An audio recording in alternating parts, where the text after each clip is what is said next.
Je vous salue, vous qui aimez l'histoire. Et mon petit-fils Pio-Marie vous salue. Voilà.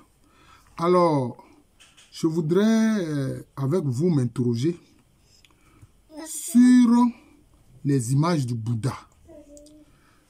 Le personnage qui est à l'origine du bouddhisme. Alors, c'est une... bon, souvent ils disent que c'est une philosophie, etc., que ce n'est pas une religion. Ce n'est pas vrai. Le bouddhisme a des aspects très religieux.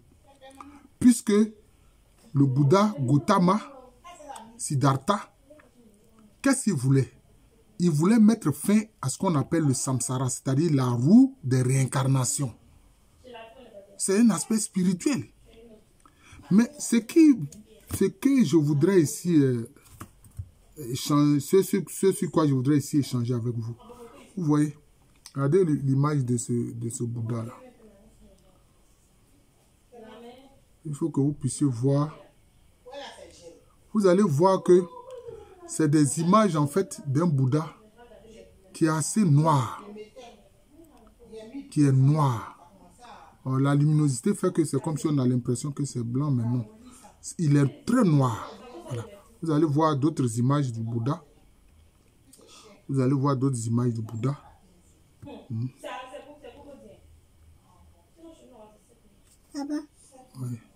Voilà d'autres images du Bouddha. Voilà.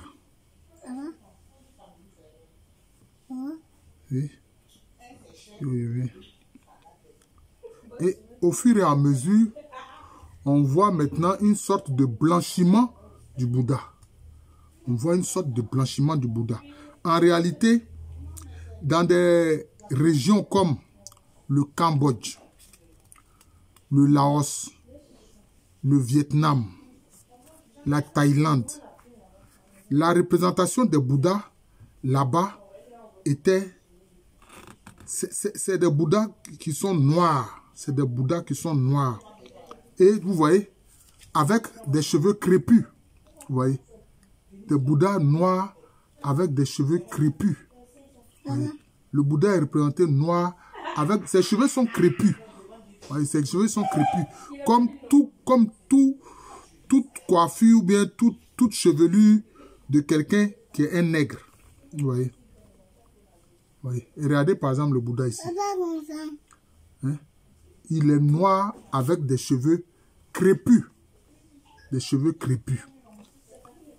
Alors, qu'est-ce que le Bouddha voulait?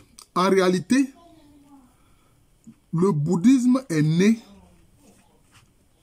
de ce qu'on a appelé la pensée et les pratiques de l'ère védique. L'ère védique, c'est quoi?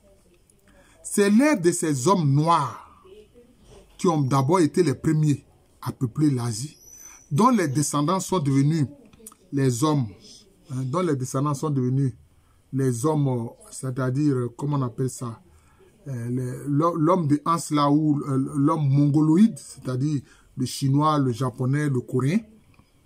Voilà. C'est bien après. Et cette période-là, où l'homme vivait en harmonie avec la nature. L'homme vivait en harmonie avec la nature. Même encore aujourd'hui, quand vous allez en Indonésie, il y a des îles où encore ces populations encore à la peau assez foncée vivent les pratiques de l'ère védique. L'ère où l'homme vivait en harmonie avec la nature. Mais vous allez voir que les Bouddhas qu'on aura par la suite en Inde vont être blanchis. Alors ils vont commencer à faire des Bouddhas avec des teints clairs. Pourquoi? Mais à cause de l'invasion qu'il y a eu, notamment des Arnyas, c'est-à-dire qui sont des Perses. Ces Arnyas qui sont des Perses. Alors, ce sont ceux-là, quand ils ont dominé cette partie du nord de l'Inde par des actions armées, ça a créé une forme de racisme. D'ailleurs, c'est ce qui a fait que les populations du sud de l'Inde, notamment les Siddiques, et ceux qu'on appelle les Dravidiens, qui sont plus de 200 millions. D'ailleurs, les Tamouls sont justement les descendants de ces Noirs-là. C'est pour ça que le mouvement qu'ils ont créé, qu'ils ont appelé le mouvement des lames Tamoul, qui luttait en fait pour avoir leur indépendance sur l'île de Ceylan ou Sri Lanka. Vous voyez? On les appelle les tigres de l'Elam Tamoun. Pourquoi? Parce que certains de leurs ancêtres venaient de l'Elam, une région peuplée par des Noirs qui était au sud de l'Iran actuel. Au sud de l'Iran actuel. Donc, vous voyez. Donc, c'est pour que ensemble nous nous interrogions. Voilà. Le Bouddha était représenté noir, parce qu'en réalité, il est noir. En réalité, il est noir. En fait, quelquefois, on veut faire croire que le bouddhisme est sorti de l'hindouisme. Ce n'est pas vrai. Le bouddhisme n'est pas sorti de l'hindouisme. Le bouddhisme est sorti de la pensée védique. Mais l'hindouisme est sorti de l'ère védique aussi. Mais on veut faire transiter le bouddhisme par l'hindouisme. Oh non, oh, on le voit. Avec l'hindouisme, justement, c'est là qu'on voit le racisme des Perses. Hein? Le racisme des Perses qui s'exprime. D'ailleurs, même vous voyez, quelquefois, il y a des films de l'Inde qui passent sur nos chaînes ici. Vous voyez, on présente toujours des acteurs qui sont toujours de teint très clair. À cause de ce racisme créé par les Aryans, les descendants de ces Perses. D'ailleurs, ce sont ces mêmes Perses-là, avec Cambyse, qui sont allés attaquer l'Égypte antique.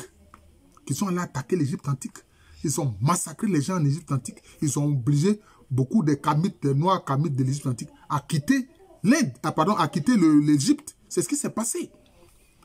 C'est à partir de ce moment-là que le blanchiment de la population de l'Égypte antique a commencé. Puisqu'ils ont forcé les gens à coucher avec leurs mères, etc.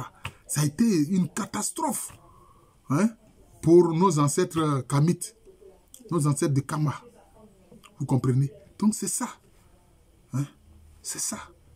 Et justement, ce racisme se perçoit à travers le Bouddha, hein, qui d'abord est représenté noir. C'est bien que les zones anciennes du bouddhisme, telles que le Cambodge, d'ailleurs aujourd'hui même, le royaume du Cambodge, la religion officielle, c'est le bouddhisme. Que ce soit le Cambodge, la Thaïlande, le Vietnam, le Laos, etc. Puis on ne fait pas. Hein?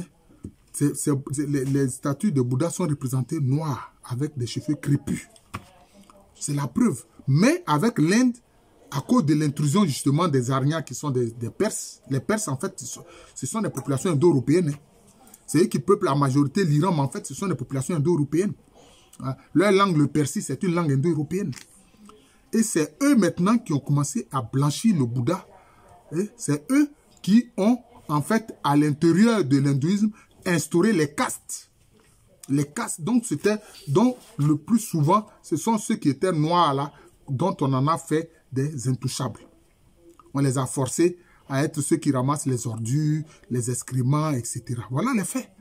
Et donc, moi, je m'inscris en faux contre ceux qui disent que le bouddhisme est sorti de l'hindouisme. Non. Le bouddhisme est sorti de l'ère védique, de la pensée védique. D'ailleurs, le Bouddha Gautama, il était où? Il n'était pas en réalité en Inde même, il était au Népal. C'est au Népal il était. C'est au Népal il était. Après, on a créé tout un mythe autour de lui. Il était au Népal. Il était au Népal. Oui. Donc, c'était un noir. Et c'est lui qui, par rapport justement à cette ère védique de l'homme qui vit en harmonie avec la création, avec la nature, on est sorti justement le bouddhisme où on s'éloigne en fait de l'envie, parce qu'il enseigne que ce sont nos envies qui nous rendent malheureux. Si on se détache de nos envies, alors on ne souffre plus. Et alors, on a un esprit assez élevé pour atteindre quoi? Hein? Pour atteindre l'éveil. C'est l'éveil. Voilà, il faut atteindre l'éveil. En ce moment-là, tu deviens un bodhisattva. Tu atteins l'éveil, tu deviens un bodhisattva. C'est-à-dire que tu deviens un petit Bouddha. Par rapport au grand Bouddha, Gotha, Siddhartha. Voilà. Voilà. C'est comme ça. On dit aussi Bouddha Gautama. Voilà, c'est comme ça.